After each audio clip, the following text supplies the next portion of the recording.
Good afternoon, everyone. Welcome to Gulfstream today. Ron Nicoletti along with Brian Nadeau. It is a nice Sunday afternoon, but once again, we had some rain showers over the last night, so we will not be on the turf today, but we got a fast main track, and we got the all-weather Tapeta surface in play this afternoon.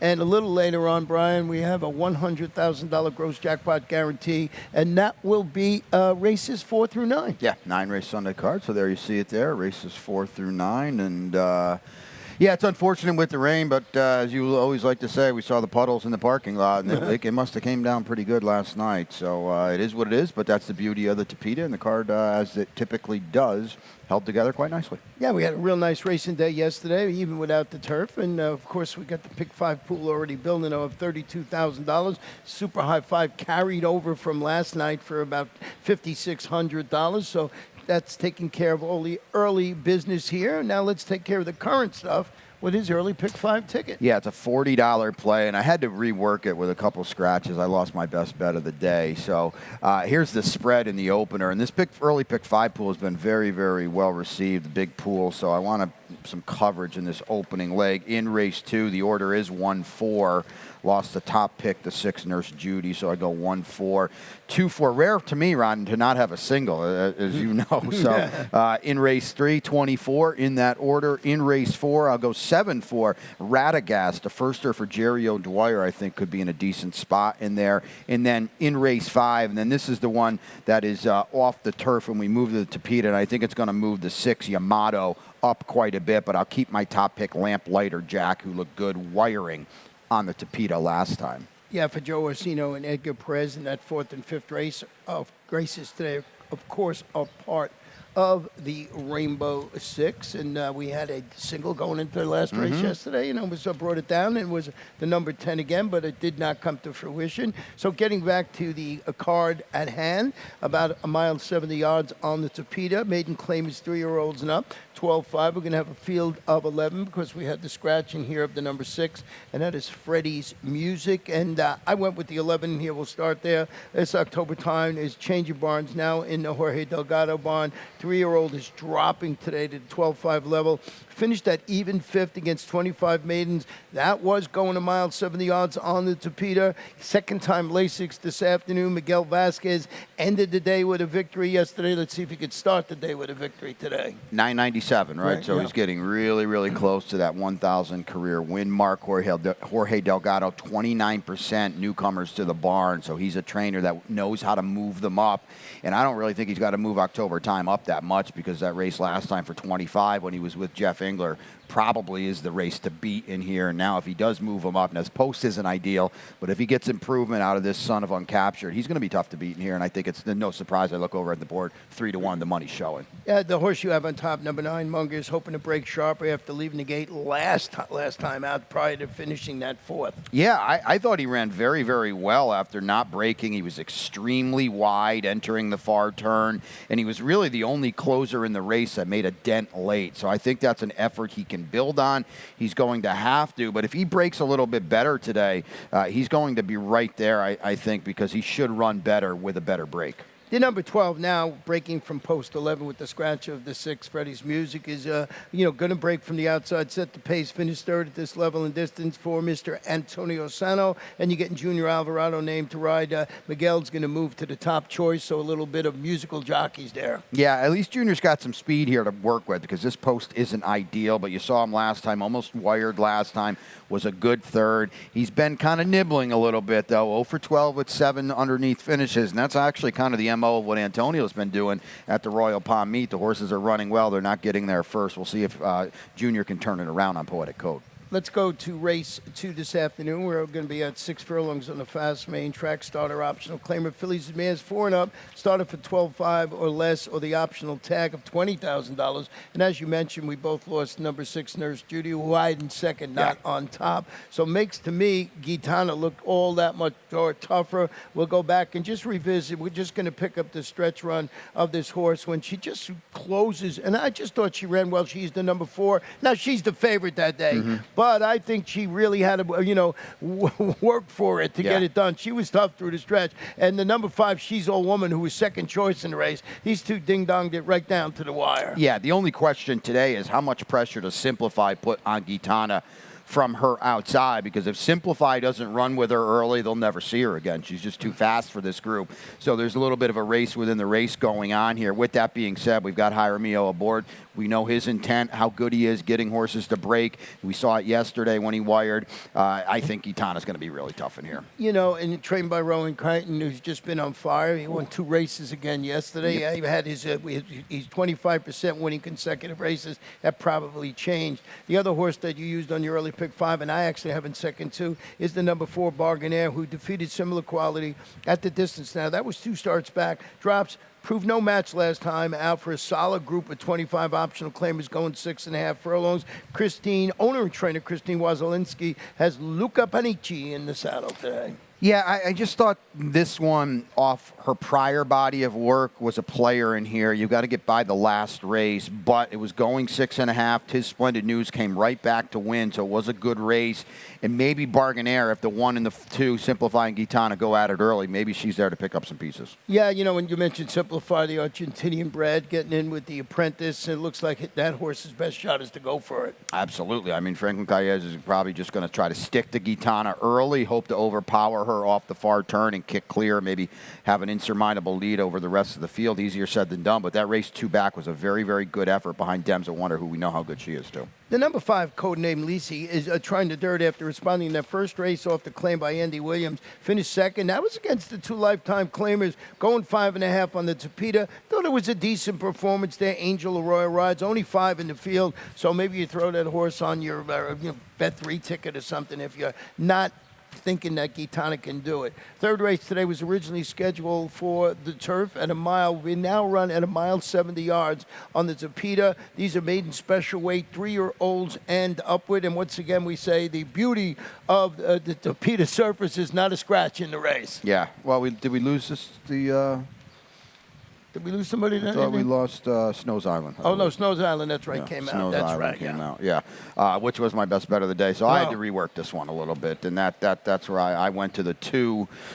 Nothing good comes easy. Ralph Nix, we know how good Ralph has been. Juniors here. We're going to take over from Doug O'Neill off good California races. A couple hit-or-miss California races, I should say, but I thought the last was solid, and now with the 7 Snows Island out, I think nothing good comes easy is definitely right there with this group. Yeah, it hasn't been seen since Santa Anita coming here to South Florida. Certainly a major spot. Number 4, Sunset Provision, is where I went, who chased swift fractions in a pair of sprints in the grass. Now figures on setting the, after setting the pace and finishing third, going that mile 70 yards on the Tapeta for Joe Orsino. You're getting an aggressive rider in Sammy Camacho in the saddle today. Yeah, and I think that's the plan here, right? He's loose in here. I mean, I don't see anybody else running with him early. I know Ballador, has shown speed in the past, but this is something different with Sunset Provision. Very, very fast.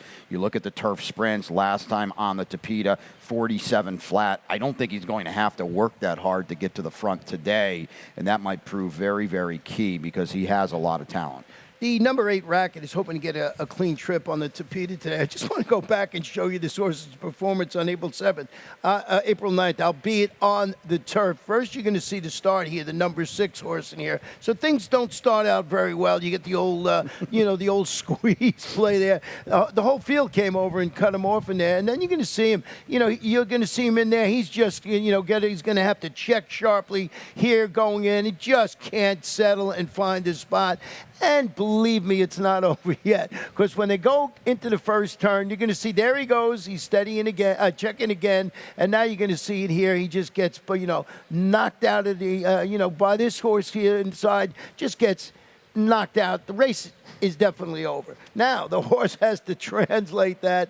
A clean trip, let's hope, for Carlos Perez, with Edgar Perez named to handle the return to the Tapeta. So we're going to put a line through that race, I would say. Yeah, you were on the replay duty today, but I had that one queued up too. And that's not the last time you're going to see that race, because we're going to show it a lot with horses coming out of it, because it was just, a lot of bad things were going on into that first turn. Racket took all the worst of it. But as you said, you get back to that race 2 back, that puts him right in the mix here. Now, he's got to prove it on the Tapeta. I understand that. But the debut was 6 furlongs on the Tapeta, or 5 furlongs, excuse me, and it was his debut. So you're allowed to be a little forgiving. You look at him off that turf race 2 back, boy, that was a pretty strong effort. And it was 9 furlongs, that one. So it's 9 furlongs. So this horse is versatile. So, you figure that out. You see this horse runs today. And then the inside horse for both you and I, Ballador, who set the pace on in his ambitious career debut, going a mile 70 yards on the Tapeta, just going around 2 turns is tough. He returns to the all-weather. He gets Lasix for his first start as a 3-year-old. Ralph Nix, 31% or thereabout with this type of layoff.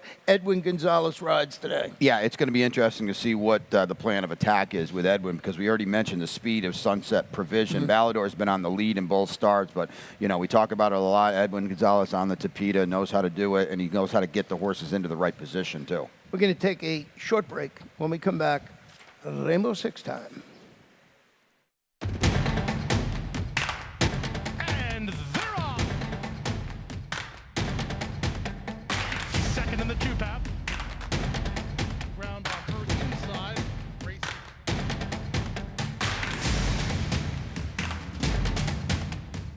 A quarter of a mile to go, and he's 6 yards out. Last of the 12 as they roll into the backstretch.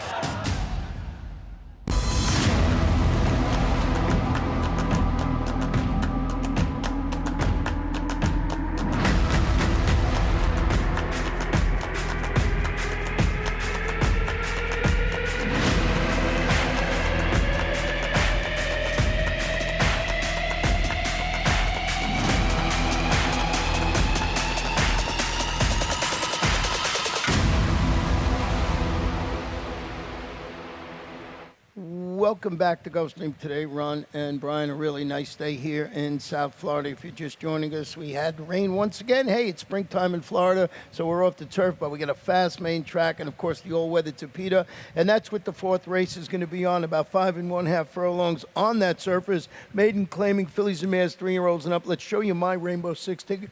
Excuse me, and I was in agreement with you in this race here, using that first-time starter. So, Radagast on the ticket. Well, the ticket should pop up momentarily. There it is. I did use that horse, but I also used that deep closing horse last time, Dally's Heart. In race number 5, 3 deep in here with Yamato, Lamplighter Jack, and Sterling Drive for Jose Morelos, Amador Sanchez. It just goes good. And then in the 6th race, just 2 deep with Cash Express and Art Noble Ortega. We're going to show that horse lost all chance at the start. In race number 7, 3 deep in here with Vandalia, the number 1 Z First, and Dancing D for Mike Maker. In race number 8, Tis Romantic and Ghost Liner. Tis Romantic, my long shot on the turf. I don't see what we get today. I really was impressed with his performance on the grass last time out. And in the last, looks like the logical 2 to me, Ticket to Heaven and Unbridled Glitter for Mr. Claudio Gonzalez. We got a trainer set coming up for Claudio, too. He's prolific in those maiden claimer and route races, so take note of that. And the playbook, 43-20, and the rainbow's growing quickly, as it always does. Yeah, $100,000 gross jackpot guarantee. This race, as I mentioned, about 5.5 on the Tapeta for maiden claiming fillies, 3-year-olds. And up $16,000, scratch the 2, scratch the number 8 Jet Star Jet. And I did, like you, go with the first-time starter, Radagast, who's the daughter of a Stern debuting for Jerry O'Brien. In a perfect spot, I believe, for first-time starter to succeed. Gets Lasix, and you're getting Sammy Camacho Jr. named to ride this afternoon. And you're getting 6 other horses that haven't broken any stopwatches in the afternoon either. And I think that's the key here. And Jerry does a good job. He's 14% with firsters, 6 full out of the dam. A couple of them were okay. One of them earned over $200,000. So, tab the tote here. This horse is supposed to be live and taking money. If he's not, she's not, excuse me, that's not a good sign. So just proceed accordingly. But I think you have to use her to kick off this rainbow. Yeah, the number 4 horse is the horse we both had in second. Dally's Heart has her claiming tag sliced in half today after taking the overland route. We're going to go back and show you. We're going to pick the turn from home to the wire. You're going to see her when she turns around. She's the number 8 that day. You're going to see here, she's going to be out near the popcorn stand. She's making the turn for wire. She actually gets bumped there and put out about 9 wide. Now, you're not going to see her for a while. She's going to show up in the picture a little later on. So, as I mentioned, in number 8, Dally's Heart, you're going to see their clothes and here's Stoutly. And all of a sudden, she appears in the picture. Here she comes flying in the stretch. So she has a claimant tag sliced in half. I think if she can just carve out a little better trip than that. And I just wanted to show that, it was 9 wide. If you look at the head on, you would see that it's 9 wide in there. So, Mary Lighton is the trainer. You're getting Chantal Sutherland, first race. Now, that race was back in October. Wow, that's the only thing you've got. Where you been? That's the one problem. Other than that, you just saw it, a very, very strong effort for a horse on debut. That was 59-1, by the way, so it wasn't really thought to be doing a lot of running, and she really did. If she picks up where she left off, I've got her firmly in the mix in here. What about the number 5, Magnolia Road? This one from Antonio Sano, Romero Mirage in the saddle today. Yeah, you just have to wonder what we're getting today, because the race last time isn't going to make a dent anywhere, but the race 2 back is probably good enough to win this race. 50 buyer, and she closed nicely, made up 5 lengths late. So it's just a matter of what do we get today. Her best race makes her a player in here, but when we're talking about $16,000 maiden claimers, are an inconsistent kind of group, and that's what she is. The number 9, Little Bolita, is almost the same situation, stretching out after following. A well-meant second at this distance, 2 starts back. Then doesn't fire in its last race. It's a poor showing against this level of competition. That was going 5 furlongs on the Tapeta last time out. Larry Bates, Luca Panici in the saddle. Does this horse go back to that performance 2 back, which I think is good enough, like you said, to win here? Yeah, that's the question. And maybe she bounced a little bit last time off the good run, so maybe today we bounce back. That can happen quite a bit, and that's probably what happened with Magnolia Road as well. But it's a tough group to trust, and it's another reason why both Ronnie and I went with Radagast, the firster, that is unproven. But if she can run a little bit, that's going to make her be a player against a group like this. And that's the first leg of the Rainbow Six. So if you're not sold and you got a couple of singles down the road, maybe you go deeper in that race there. The 5th was originally scheduled for 7.5 about distance on the turf. Now to be run at about 1 mile 70 yards on the Tapeta. It's a starter optional claimer. 4 and up started for 16 or less, or the optional tag of $32,000.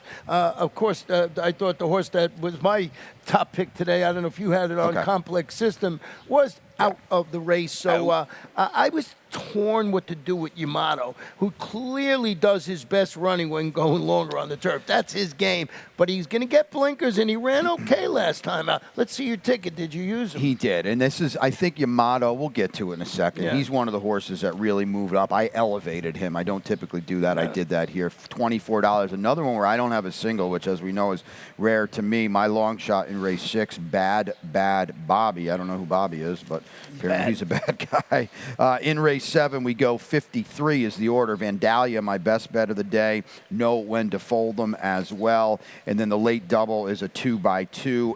I'm with you outside, by the way, and Tis Romantic. That's my top pick as well. And we'll go down inside a Ghostliner, who's pretty good. And then 47 in order to get it out. Unbridled Glitter and Ticket to Heaven. We're exactly the same in races 8 and 9 today. And getting back to Yamato, I sort of jumped the gun a little bit because we got 9 races at a 5th race where the late pick 5 starts. This one, I love this horse running long on the grass now, but I think I was sold when this horse ran the 3rd going 1 mile 70 yards on the Tapeta, and they're putting the blinkers on today. Yeah, he didn't run badly last time because, as you can see, that's the race Lamplighter Jack wired with the Hall of Famer Javier Castellano aboard, and they let him go early, and they predictably never saw him late. But you're right, Yamato ran well that day. We kind of think of him as a grinder, a horse that wants 9, 10, 11 furlongs. But he ran well that day, and now you said it too, the blinkers to go on, maybe give him a little more early speed, and that's going to keep his sights on Lamplighter Jack. And, you could envision Yamato being glued to him and just going to try to grind him down late. Lamplighter Jack, as you mentioned, going to try and make it 2 in a row, set that pace, and held on pretty gamely last time out. He did, and I had him last time, so I see no reason not to come back to him here with the ability to control the pace. And if, maybe this still is a little sharp for Yamato, maybe Lamplighter Jack does it again. But to me, Ron, I think those are the two in here that I'd like to think I can use both of them and get by this race. Yeah, you know, the only one that had a little more interest, you had a little further down with Sterling Drive, who drops nuts and goes back to the Tapeta. You know, because the horse hit the board of 2 or 3 turf outings since the claim by Amador Sanchez. I liked watching this barn, and Jose Morelos, this is the horse's 40th career start. Yeah, he's a hard knocker, isn't he? And that Tapeta race is 4 back, and it wasn't a bad effort at all. Now, it was with Danny Gargan, but Amador, we know how good he is, and he's been rolling right along as well. So wouldn't be a surprise. I wonder if the pace isn't going to work for Sterling Drive in here, though. Yeah, you know, I agree with you. It looks like Yamato and Lamplighter Jack in that particular race. 6th race is where our final pick 4 of the weekend is going to start, well, of course, with the last 4 races. And this one is a 6 furlong maiden claimer for 3-year-olds and up, $25,000. A clean slate in here with no scratches or jockey changes. And let's hear about Bad Bobby. Yeah, let's check it out, right? I mean, you know, it's Aubrey Mirage. We know how solid and crafty this barn is, and the blinkers are going to come off today. And here's a stat, too, 26% dirt sprints at Gulfstream the past 3 years. The ROI, you know, $152, that is what it is. But look at that, 26%. That's a big move. And here's what I like with this horse, okay? You know, we've got a dirt pedigree, that's for sure. And the debut was at 1 turn, albeit on Tapeta. I understand that. But that was a really, really good run. 2 turns on turf last time. It didn't work out. But now I think we're back doing what he wants to do. That's 1 turn. I think there's some speed in here to set him up.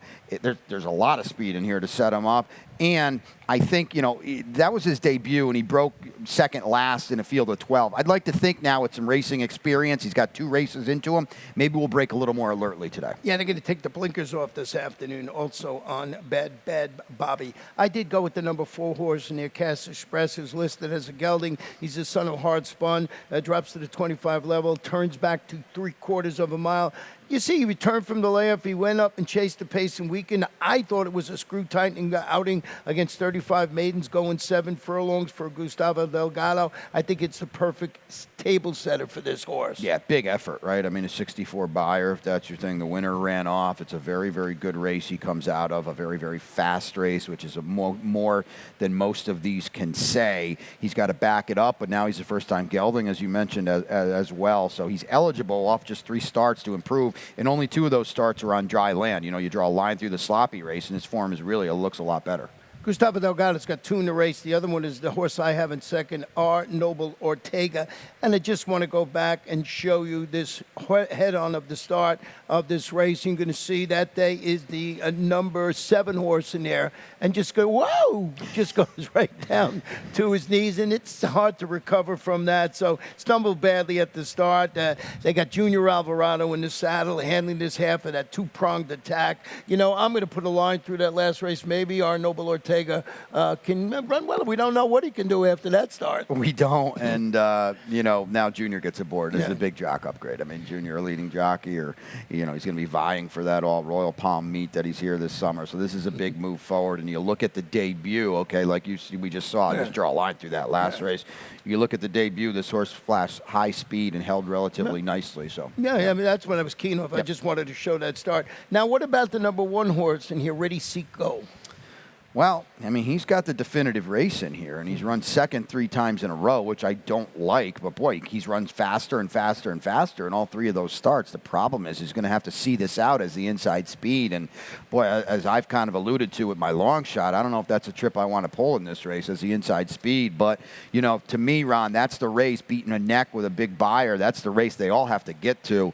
Can he duplicate it? Well, that's the question mark. You know, the number 7 horse is the morning line favorite in here, I believe, Uranium, who, you know, faced better with success before the layoffs drops, showed some early interest last time out, and faded against 40 maiden optional claimer. That was his local return, going 6.5 furlongs for Joe Orsino, getting second-time Lasix for the turn back to 3/4 of a mile. Does this horse, you know, progressed dropping it immediately today? He just looks off form to me, doesn't he? I mean, I got to fade this horse if he's going to be favored, if they're going to bet him. You know, you look at his first 3 starts, and they were all really good, especially the second and the third start. But now you look at the fourth and the fifth start, and he's just going the wrong way, and now he drops again off the return. It's just not ideal, especially if we're talking about an underlaid price. Let's go to race 7, about 1.70 miles on Topita. Starter optional claimer for 3-year-old fillies. Started for 16 or less, or the tag of $16,000. Scratch the 4. Chasing Joy, and the number 5 horse in here, Vandalia, I thought was your best better. It is, and we know how good Kent's been going at the Royal Palm Meet. Kent Sweezy, Miguel Vasquez is here closing in, as we've said, on 1,000 wins, 997 to start the day. Comes out of a very, very good race when he was second. She was second in a very good effort. That was off a little bit of a break, too, so we're allowed to think she improves as well. I see you have her on top, and to me, the rest of the field have to get to that race. The number 1, Z First, is facing winners on the Topita after impressive maiden optional claiming victory on the turf. She shook off without early trouble to set the pace and drew clear to win. She won that race by almost 5 lengths. And Steve Glisera is pretty solid with horses going from turf to Topita. And you got Junior Alvarado handling the surface switch today. Yeah, they're probably going to have to try to catch her, right? She wired last time, as you said, and she looked good doing it. And we're going to get a surface switch, and we're going to try winners so the waters get deeper. But if they let her go early, they probably won't see her again late. If you're on Vandalia like I am, like you are, we need a little pace up front. We don't want to see Z First freewheeling on the lead. I think you got something going with the number 3 horse in your second. Know when to fold him. This first off the claim by Armando de la Cerda. I think this horse can grab a nice share in there. I agree. It's a small sample, but this is a barn that over the years has done a very, very good job in the claiming rakes. Right now it's just 3 for 8, but years prior, we know how good this barn can do. Lightly raced. We are going to face winners, going to put blinkers on for a little more early speed, and I think that's beneficial too. Let's go to race number 8, originally scheduled for the turf to be run at about 5 furlongs on the Topita. Allowance optional claimant, 3-year-olds and up. Optional claiming price is $25,000. Scratch the 2, Psychedelic Shack, the 4, Dr. Duke. And as I said, this was my long shot of the day when it was on the turf. And your top pick in here, Tis Romantic, stepping up, going back to the Topita. I thought it was a visually impressive return to action when he vied for the lead, and he shook clear to defeat those 25 condition claimers going 5 on the turf. Here's a couple of things I looked up. Ronaldo Yanez, he's 2 for 3, 67% winning consecutive races, and 4 for 10, 40% when Lionel Reyes is in the saddle. So I thought when, Psychedelic Shack was in the race and, the horse would be a little better priced than he might be today. Yeah, that's gone. But, you mentioned the barn, and we don't know a lot about the barn, but it's right there in front of you, 4 for 12 this year. That's pretty darn good, and this horse ran really, really well off the claim last time. We're in the right post to be outside the other speed, and, the Topita races aren't as good as that turf race last time. They also weren't for this trainer who's pulling a lot of the right strings, so we'll see what happens today. I like this horse today too, Ron. I think when the smoke clears, probably the 1 Ghost Liner will be the favorite. He's going to break from the rail, return to the all-weather, hoping to see that same kind of pace scenario that afforded him that stalk and close score last time out, albeit on the turf. Yeah, he got a dream trip last time. He was able to scoot through up the inside and get it done, but it was a dream trip in theory, but he did have to wait a little bit down there, so he probably could have won a little bit easier. Irad kind of had to wait for things to develop a little bit. We'll see how the trip he pulls today, because he's versatile and he's fast. As you said, those were on the turf, but boy, he's got a big race, albeit on Woodbine's Topita. He's got a crazy fast race back in November that probably wins this. The number 3 horse in here, Lucid Treat, the British bred, is debuting locally for Jeff Mullins, who's a little bit snake bit so far to meet. This one faced tougher on the turf in California with just that monicum of success. But what I like, if you look at this gelding, this horse had 7 starts, 3 wins in 3 seconds on the all-weather surfaces in Great Britain. Modicum of success. Wow, is that the word of the day? That was impressive. He's got no speed, right? That's the issue here. I mean, boy, oh boy, you're going to be up against it. Spotting some nice horses, open lengths. With that being said, he does close pretty good ground. You mentioned the all-weather races over there across the pond. He's got good form, and he's been facing better, but I got to see one here to try to loop this entire field of pretty decent horses from the back. We're going to end the weekend on the main track, fast main track. It's going to be a 1 mile maiden claimer. Phillies and Mares 3-year-olds and up 12-5. And you got a scratch of the number 12 horse in this race. And we got our exacta flip-flop in here. We'll start with your unbridled glitter here for Mr. Claudio Gonzalez. Yeah, let's take a look at the trainer stat here for Claudio. I think we showed this one yesterday, too, and he almost got it done. 47-147, so it's a huge sample, 32%. And for a guy that I believe's won 5 training titles in Maryland, you probably didn't think you'd get a 213 ROI. Maiden claiming dirt routes the past 5 years. This one goes off the claim, too. Claudio's just all across the board, 19% off the claim.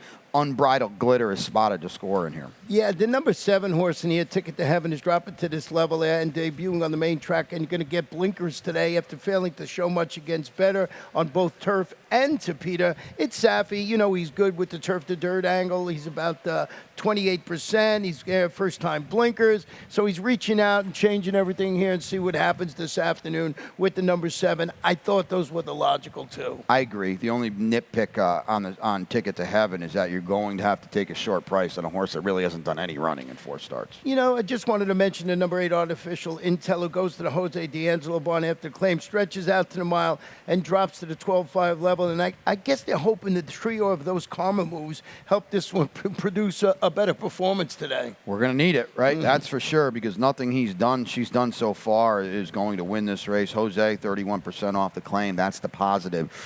The negative, the horses aren't running right now. They're struggling. Yeah, they certainly are. And that's how we see the 9-race card on this really nice Sunday afternoon. But we're going to go to the lightning round. And, boy, things are getting really exciting here in South Florida as far as next Saturday goes. And yesterday afternoon we had a treat, didn't we? Yeah, eventually we did have a treat. White Barrio tuned up for the run for the Roses. Here he is here in between race 10 and 11, working 4 furlongs, and just a maintenance move here for Safi. But, man, I don't want to be a homer, Ronnie, but you're going to know this horse next Saturday, I think. Yeah, he went to half in 48-11, but he went the mile in 141-6-4. And if you follow this race after the line, you could see they really got into this horse for to get that mile distance. You can see him start working him right there. So, and Mike Welch, of course, who's our buddy down here and does all the clocking for the Daily Racing Form, actually tweeted out today that this is the best work this horse has had so far. So that sounds pretty good, and I know you've been high on his chances next week. Yeah, I just think he's a horse, a lightly raced with room to improve, coming into the Derby the right way, and I love his running style. Tyler can just put him anywhere they want and just, play it off the break. I like his chances next Saturday. Well, if you've been following me or listening to me, a lot of people do, some don't, my Derby pick is Charging. And this is the Florida Derby runner-up who was, just so much upside with this horse. And here he is. I thought it was a really nice work for this horse yesterday. He's on the inside, and I think it sets him up perfectly. If I remember correctly, I think it was 48.60. But this horse, he is going to be spectacular. I don't know if he's ready to run the 1.25 miles in the Kentucky Derby, but that's why I'll get a price on him. You will get a price on him. And, we saw him in the Curlin, Florida Derby chasing home White Barrio, kind of like a drunk soldier in the lane a little bit. He's green. He's still lightly raced. He's still figuring this game out. But, boy, he's got a world of talent. It's a big ask. I don't think anybody will disagree with that. But the fact he's in there and Todd's going to run him, and we know how good Todd is, and he's another horse with a world of talent and upside. And you'd made that Todd's going to run him. I think that's key. Todd knows this horse has a shot. We had some really nice races yesterday, as I mentioned at the top of the show. Yeah, we had Cat and, we had some really nice Florida breds yesterday, and Catton delivered. Ralph Nix has done a good job. He's closing in on $200,000 in earnings, and now it's always easy after the fact. I couldn't believe he paid $660. I didn't have that good of a day yesterday, but he helped my cause a little bit, and he's good. And Ralph's done a really good job. He's a fun horse that they're going to have a lot of fun with. Yeah, Ralph's been having a great year. Going into the summer, he's doing exceptionally well. And, besides the first leg of the Triple Crown of our sister track, up there, Pimlico is going to have the Preakness Stakes. Yeah, it's coming, obviously. It'll be 2 weeks from, next Saturday. And here you can get up close and personal if you're in the Baltimore area on these Sunrise Tours. Go to the website. We're going to have nonstop coverage, as we should, of the Preakness 147. And this is a really cool look to get behind the scenes of, You get the stakes barn and all that's going on there. I know you know that. Yeah, Stakes Barn is the most fun. You get to go around there and you see all the horses that are going to be in the stakes on that fantastic Saturday. So that's it for us for the Sunday right now, but you're not done with us. We'll be back. First race, right? Well, yes, first race. Good.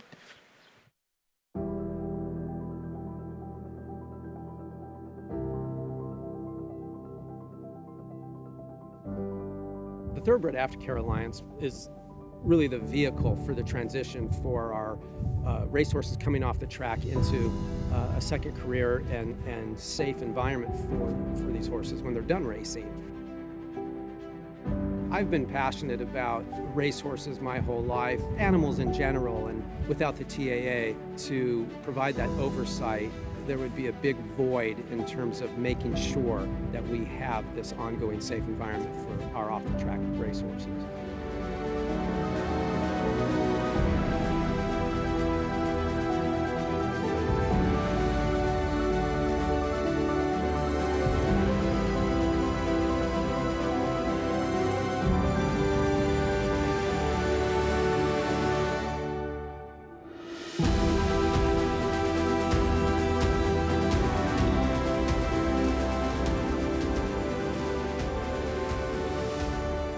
I'm excited about the undertaking and excited about working with our board and our team at the TAA to continue the wonderful progress that has been made. So I'm very excited about what the future holds.